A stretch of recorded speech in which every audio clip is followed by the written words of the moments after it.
నూరేళ్ళు. మన నిర్లక్ష్యం వల్ల భూమాత ఎంత కృషించిపోతుందో, చేతులారా మన భూమి సారాన్ని తర్వాత తరానికి ఇవ్వకుండా మనం ఎలా నాశనం చేసుకుంటున్నామో చూపించే ప్రయత్నమే ఇది.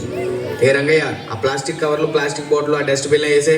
సరే అయ్యా, అంత దూరం వెళ్ళే ఓపిక లేదు కానీ ఇక్కడ పడేస్తే పోలే.